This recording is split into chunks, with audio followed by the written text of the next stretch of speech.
দেখুন, বেশ কয়েক জায়গায় আজকে এই সপ্তম দফাতে তৃণমূল কংগ্রেস চেষ্টা করছে যে যেভাবেই হোক বিজেপির কর্মী সমর্থকদেরকে বুথ এজেন্ট হিসেবে বসতে না দেয়া, তাদেরকে ভোটের রাতের আগের দিন বাইক বাহিনী দিয়ে ভয় দেখানো থেকে শুরু করে সাধারণ মানুষকে ভয় দেখানো, এই সমস্ত কিছু চলছে।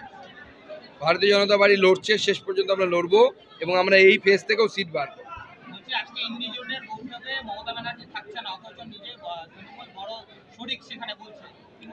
আরে ইন্ডির পিন্ডি এমনি চটকে গেছে, ওর আর কিছু হয়ে লাভ নেই। মমতা ব্যানার্জি সেটা নিজেও জানেন, সেজন্য উনি যাচ্ছেন না। ফালতু পরিশ্রম করে লাভ নেই। উলোবনে মুক্ত ছড়িয়ে কি হবে, সেটাই হচ্ছে।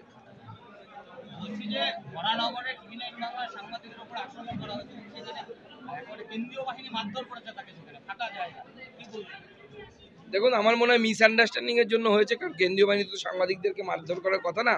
হয়তো ভেবেছে তৃণমূলের হারমাত, ভেবে হয়তো মেরে দিয়েছে। ভাষার একটা সমস্যা থাকে কেন্দ্রীয় বাহিনীর সাথে, কেন্দ্রীয় বাহিনীর লোকেরা বাংলা বোঝে না, এটা একটা সমস্যা।